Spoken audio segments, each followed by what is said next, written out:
Coach, you said a week ago about that you think second halves are higher scoring than first halves. The guys alluded to maybe some misexecution on offense tonight. Did you notice anything that wasn't clicking, or were they doing something defensively different to contain you guys? Well, I just think it's great to start with a negative question right out of the gate. No, I'm kidding. You played so well. I'm kidding you. You know what I said last week is a lot of times you score half as many in the second half as you do the first half is what I really meant. No, you're exactly right. I want to talk about the first half because I thought we played outstanding, period. Offense, defense. It's kind of where we've been heading. I keep saying we've been having good practice, even in finals week. You could see it, TCU game, McNeese game, this game. I like the direction that we're heading. I like our chemistry. I like a lot of things that are going on. I know we do have to cover up some things. One thing is not a lot of fun when Ben Moore is in the dressing room for over an hour and a half getting stitched up. And you just keep looking down the bench going, is he going to come back or not? So when we're talking about the second half, I thought it was a big part of it was the fact that Ben, how many minutes did Ben play the second half? Not very darn many. He had stitches inside his mouth and outside his mouth, and he was tough enough to come back. So that's what was happening in the back, and of course you guys know that we're down to not that many players to begin with. So I'm thrilled with the game. I did think that we played poorly offensively for a good stretch in the second half, but this is something I've also said, that I think the toughest thing, I mean this sincerely, the toughest thing to do is to play really well the second half when you have a really, really big first half lead. I've just seen it too many times. I've been in too many games like that, and we'll need to learn to do better without question, but we got sloppy. I thought we took some bad shots. We made some careless turnovers. We just played some bad offense, honestly, the second half. But I'm not going to get negative on it. I'm going to get real positive because it's a good Stanford team, and you know, they went to Kansas. I watched them play at Kansas, and they were right in the game inside of 5 minutes. Saw them play Miami. I've seen them have some really good wins. Beat Seton Hall. They're a good team, and so I'm just very proud of our guys and excited because of the improvements that I'm seeing, and maybe some of the other things that can improve as we move forward. Speaking of that first half, you held their starting five to 1 point in the first half. I didn't actually realize that. That's pretty good. That's real good. That's pretty good. What was the basis of your defensive approach coming out? You know, we felt like the big problem was obvious coming in. It was kind of two. One is that they're a lot bigger than us inside, a lot bigger. But you know, Reed Travis has been dominant, just dominant. I watched him play Kansas. He about fouled everybody out of the game. He's shooting 9 free throws a game, which is one of the highest free throw per games in America. He's strong. He played football in high school. He loves contact. A lot of issues there. Been averaging, what's his average, 18, 19, something like that. So for us, the focus had to start there for a lot of reasons. One, his numbers are so impressive. Two, you know, we have one guy over 6'6", and so that was our game plan. Is how are we gonna handle that? And I also told our guys, you know what, we're gonna be talking about this all year from here on out. This is what we're gonna have to be able to deal with. And so to me, we did it. Ben Moore did a fantastic job, but not just him.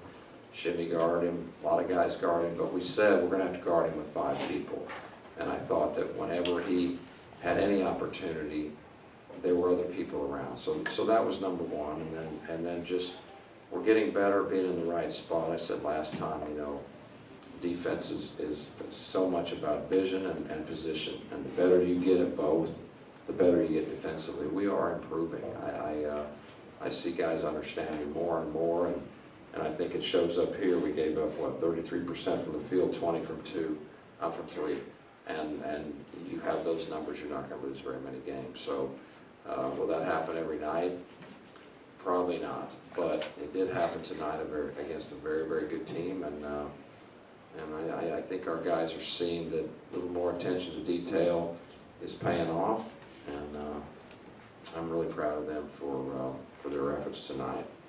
It seemed like the ball movement was so good in the first half. So good. Especially early. I mean, it seemed like, was that really the plan to kind of work them inside and then out? Well, the plan for us is always good ball movement. Sometimes, as you can see, we'll go away from that plan a little more than I would like, but you could see there are stretches in the last several games that we played when we really are clicking offensively, and we do present some problems for other people. You know, you guys talk about three-point shot. We're 11 for 26, for gosh sakes. We actually took more than half our shots from three. That won't always happen. Those were the shots we were given. We were running great offense. We got wide open threes. We took them. We made more than our share tonight. Next game, they may say, you know what, we're not going to let them shoot three. Okay, well then we're going to have to counter that. That's just good offense. You got to have good offensive players. You got to have a good offensive scheme to be able to do that night in and night out. But these are things that I felt like we were capable. Great to see Benny Malagu get his confidence back, and because he's an outstanding shooter. So when you really look at it, a lot of different guys could start a fire in the game. And you know, when you don't know where the weapons are coming from on that given night, it makes it tough. But we're playing a spread floor, and we're sharing the ball for the most part when we don't get sloppy. And when we do that, I think we're pretty tough to cover. Are you getting closer to the identity you want to see from this team during this 5-game winning streak now? Getting there, yes. We're certainly far more towards the team that I want us to be than we were 3 weeks ago or so. Yes, without question. But not, it's, you know, I just what I'm picturing and what I feel like we're capable, I think we've got a lot of growth potential left. And I am very excited about that. And, you know, over the break, when you don't go to school and you don't have study hall and tutors and all those things, and you get to spend extra time teaching, watching film, doing skill work, making changes. It's hard to make changes when you're playing games every other night and the guys are studying tests and study hall and finals. But now we got, you know, this period for all of college basketball, everyone makes a big leap right now, and it's mostly because of time, and it's also because you now have a chance to reflect and reevaluate. You go into a season, you have all these thoughts. This is who I think our team is. You do this every year. You play X number of games, you get some challenges, you see some weaknesses, you see some strengths you didn't see, and lo and behold, finals week gets done, and you have roughly a month of basically where they're pro basketball players. Now they're not paid like pro basketball players. They would be the first to tell you that. But time-wise, their lives right now are to get better at basketball. So that's when you make a big move, and I do see more room. We're not there yet, but yes, without question, what I was picturing early is starting to take hold. Yes. Looked like in the first half there, a few times you had Sterling Brown running a little bit of pick and roll, running on the ball with Ben Moore. Kind of plays right into that interchangeable offense you were talking about last week. Seems like the guys have kind of picked that up pretty quickly. What do you think? Yes, that's what we're trying to do. We're trying to have everyone's a point guard, everyone's a, you know, anyone can set a ball screen, anyone can use the ball screen. We're not trying to define a guy, and we're not trying to pigeonhole him, and we're not trying to limit him. We're trying to play free-flowing basketball with a lot of interchangeable parts, and we kind of have to. You know, think of it this way: Ben was gone forever, and now we either got Sterling or Dre is what you would so-called four-man, even though they're all guards, but somebody's got to guard their four-man, and so basically you got 4 or 5 guards on the floor, and somebody's got to set a ball screen, and every now and then someone's got to post up. It might be a guard or whatever. So I love it. I love basketball as a pure form anyway.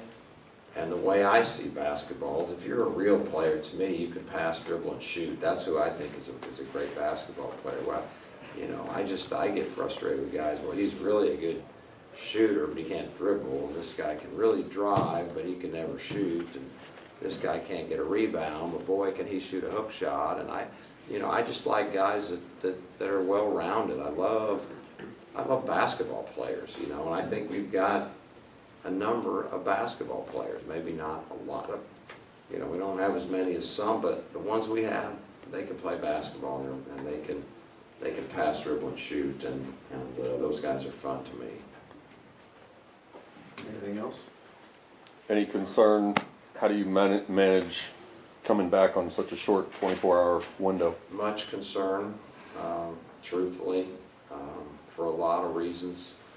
Probably I would have more concern had we not won this game to try to get them ready to play, but I know they're excited from this game. I hope they sleep well.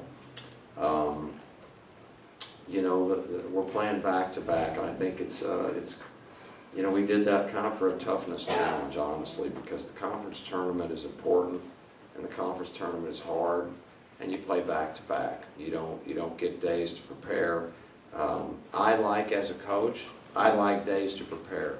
We had days to prepare for Stanford, so we as a staff can do a far better job of doing some things that hurt the other team than when we're going to go to bed tonight and get up at the crack of dawn and sort through. I am not a guy who watches 2 games ahead, ever. I think, the basketball gods don't shine well on you when you start doing that, and they punish you severely.